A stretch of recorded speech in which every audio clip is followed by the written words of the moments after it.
Most of us fail in life because we're afraid of what everyone around you is thinking. That's 100% truth. So we live by the narrative of other people.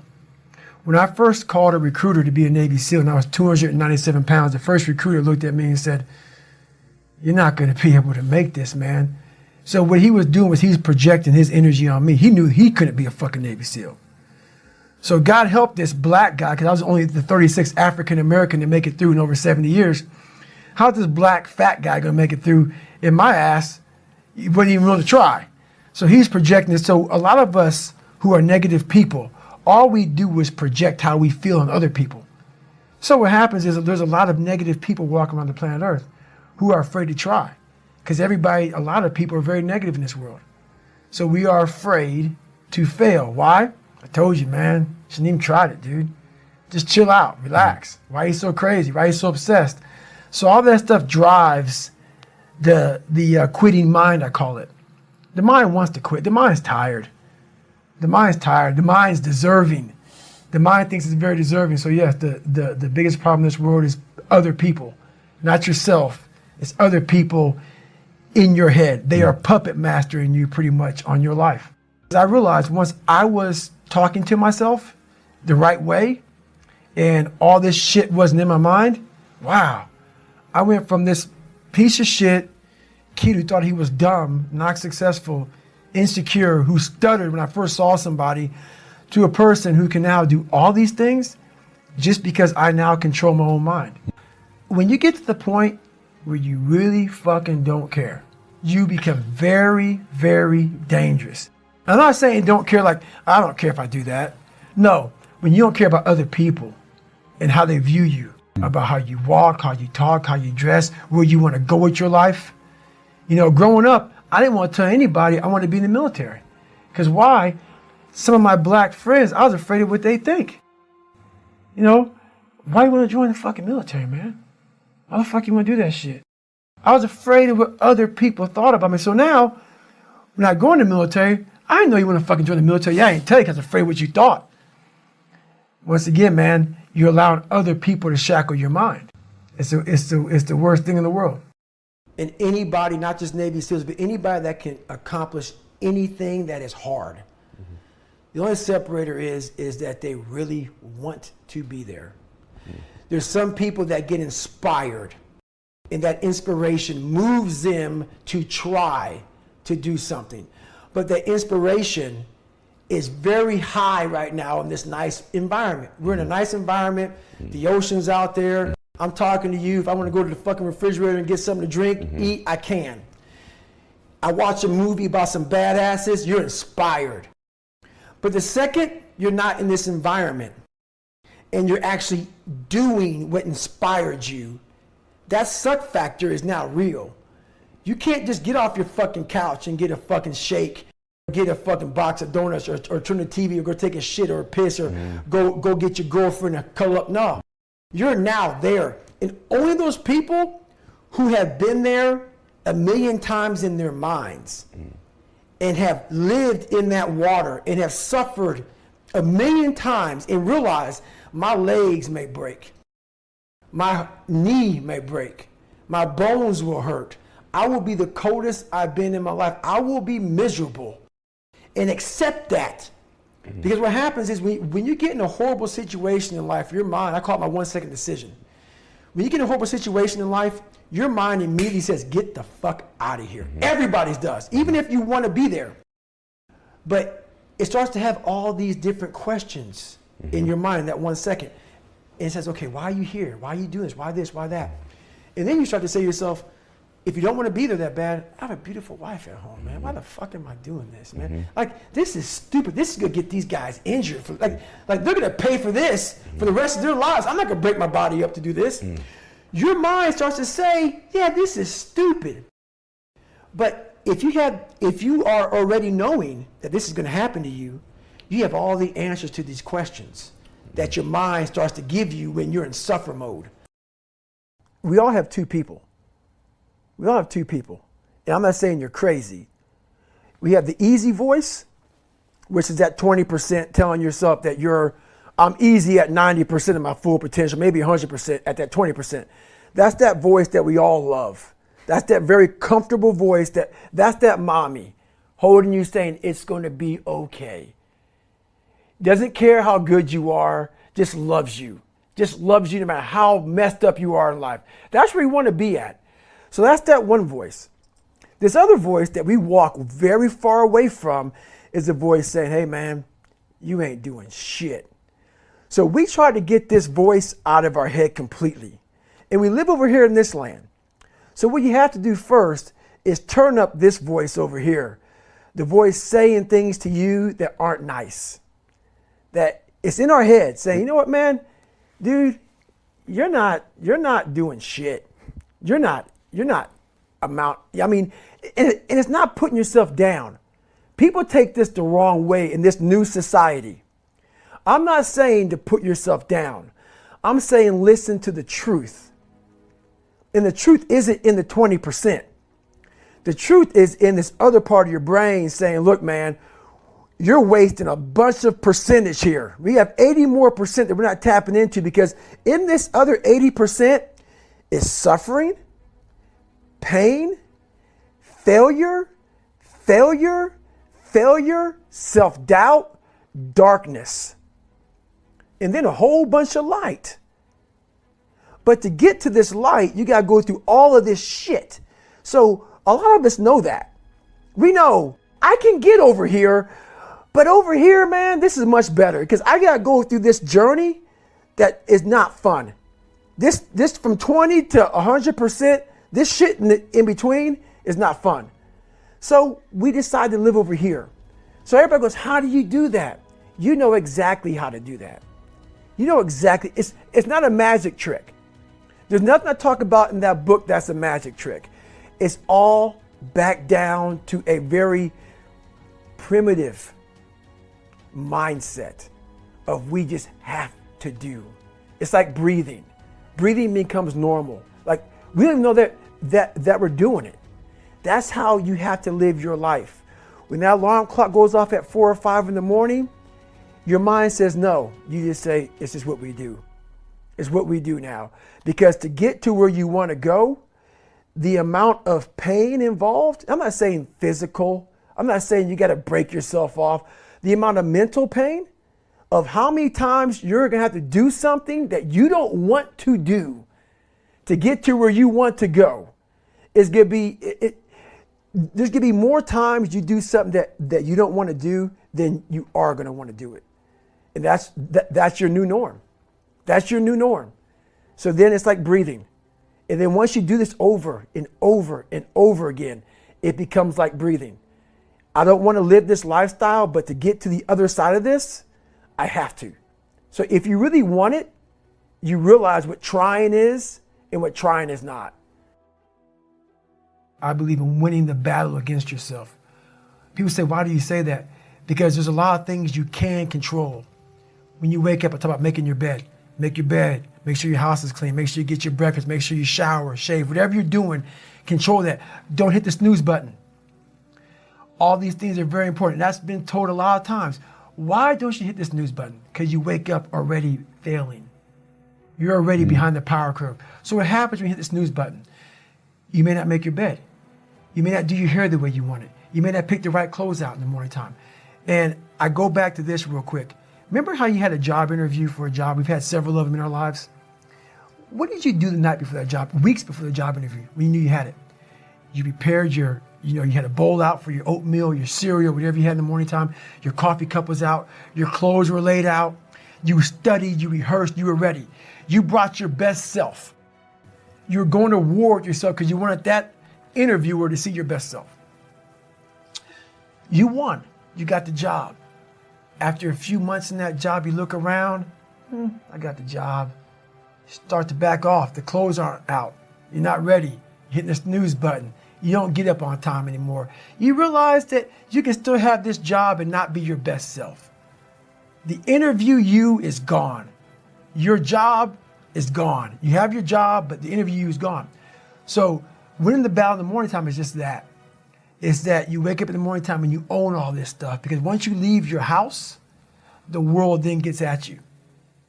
And that's why I believe in not getting up in the morning time and checking your phone immediately. Everybody does that. They get up, the first thing they do is grab their phone, look at the phone. Maybe bad news on there. So how's your day start off? I don't go to the gym. I don't make my bed. You're caught up now on that phone. That's how your day starts. You lost control. So once you win that battle in the morning time, then once you go out, now you've won. You go outside your house, you may lose your job, you may have a bad hit, but you won something. So you're going into battle having already won something. Having already won. So then if you hit the snooze button, you go out, you just defeated already. You're behind the power curve. Now you've won something. You feel better about yourself. So now you're able to take these hits along the way. So that's the mindset that I think it's important to bring with you every day you go, everywhere you go in life. Do you like suffering or do you just deal with suffering? Real answer. Real answer? Yeah. I like to see, real answer, I like to get a bunch of men together. Okay. Men that are the hardest of the hard. And I want to be with these men. And I want to see them suffer. Because I'm suffering right along with you, but I want to see me get through it. I want to see what you're made of. I want to see almost like the Colosseum in Rome. Let's fucking go to the fucking Colosseum. And the only way to see who the baddest motherfucker is to suffer. You can't do it by writing a paper. So let's go. Because why? What I found out through my life was I thought of myself as some weak little bitch kid. And what I found out, and the only message I want to get across to people is once you change one thing, your mindset, you can attack everything. And I find it fascinating. I'm fascinated because I'll be in these moments. I put these guys on some fucking pedestal. Yeah. Which people do with you. They do with me, and they shouldn't. And I was this guy who was a piece of shit looking at these, oh my God, how are you guys this amazing? But once I worked my way up there, I said, my God, man, we can all compete, motherfucker. Let's go. So do I like suffering? I like suffering in the way that is competitive. Yep. That brings out the absolute best in me and in everybody else. So I want to see a man be defeated. I want to see a man get broken and say, fuck you. I love these men. These men I love, but there's very few of them. There's very few of them. And there's very few that are willing to go there more than once. A lot of people, even people who've gone through special ops, it kicks the shit out of them to a point where in their mind, what got me bad in pararescue was when I was going through it, I said, I'm only going to do this one time. And so many people in special ops, whether they believe it or not, in anything, fuck special ops in anything, that's hard, I'm only doing this one time. Once you say that, you fucked yourself. I think we're all an underdog. I think the top CEO on the planet Earth still has that doubt. Yeah.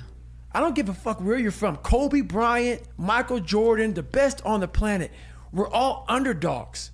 Whether you're underdog because you put yourself there to be hungry, or you're just a real life underdog. Right. We're all an underdog. And so this is about the mind and people discovering the mind, their own mind. And one thing I know is we all have an equation. We all have an equation. Like, I'll talk about 3.14 is pi. There's different equations to figure out different kind of, mathematical problems. We as human beings are mathematical problems.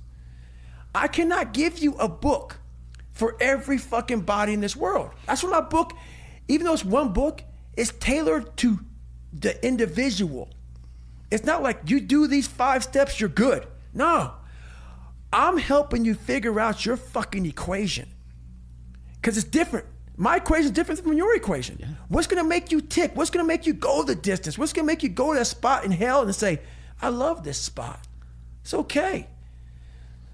That's what this book does. It helps you figure out your 3.14.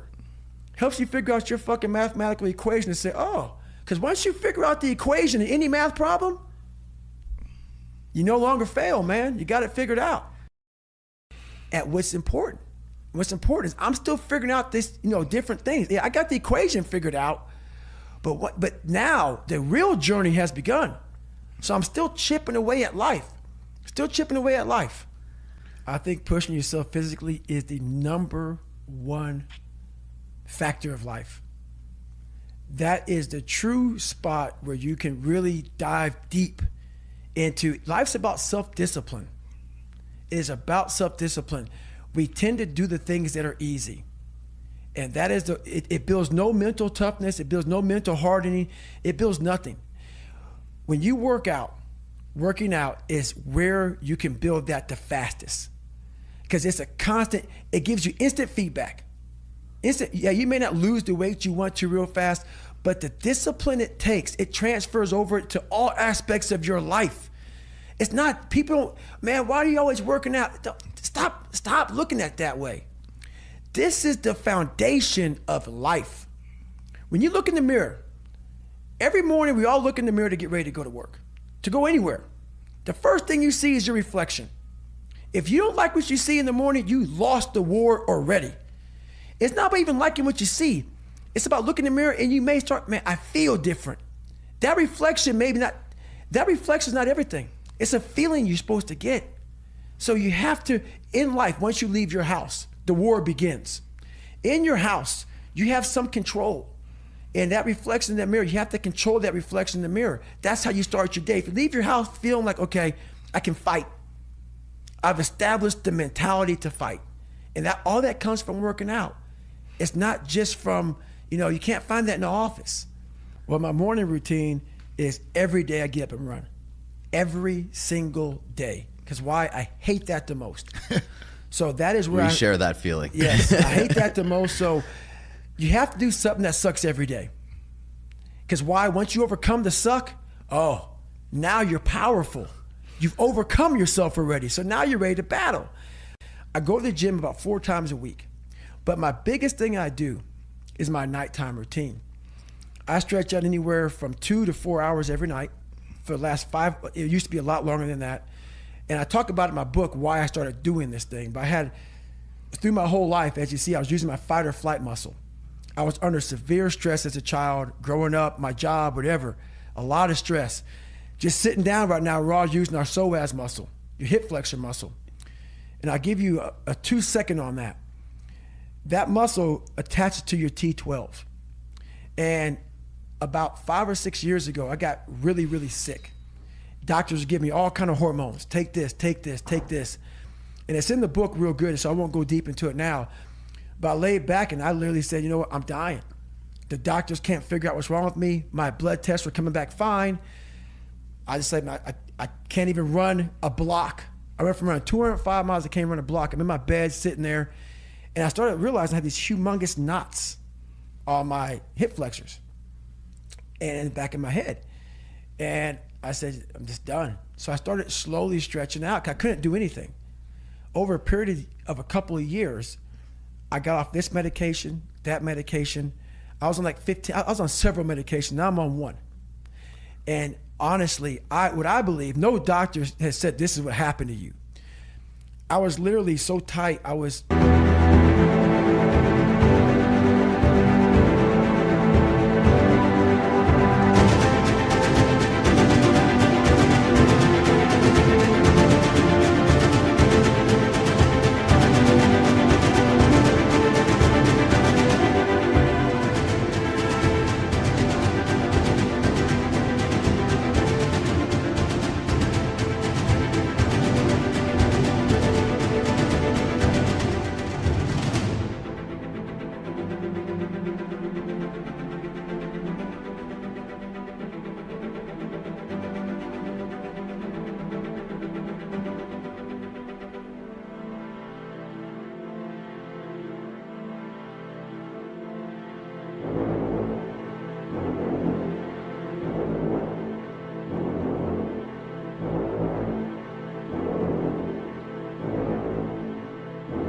cutting off blood supply in different places in my organs.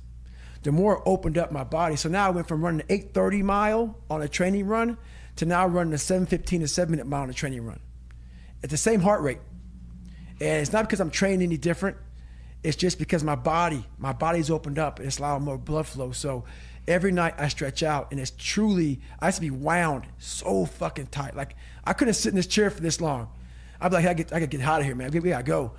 It's totally changed my whole perspective of life. It's changed everything. So stretching out, yoga, all those things has put me in a whole different state of mind. And I'm the healthiest I've been in my entire life, mentally and physically. Unreal how much time you waste during the day. And most of it is on these fucking computers, phones, Instagramming back and forth, whatever the fuck you call this shit nowadays, tweeting and texting and shit. We waste so much time on our little gadgets. It's unreal. And we talk about we have no time. If you really you have to take your day and write down this one day. Everything you do, write that down, and you're like, my God, I am wasting so much time on frivolous bullshit. It's not even funny. I mean, it will, if it doesn't infuriate you, it should. Because there's so much time. I can't get it in. Look at your schedule. You just wasted 7 hours today on bullshit. I mean, and you don't have an hour a day to try to get something in for yourself. I guarantee everybody can find an hour.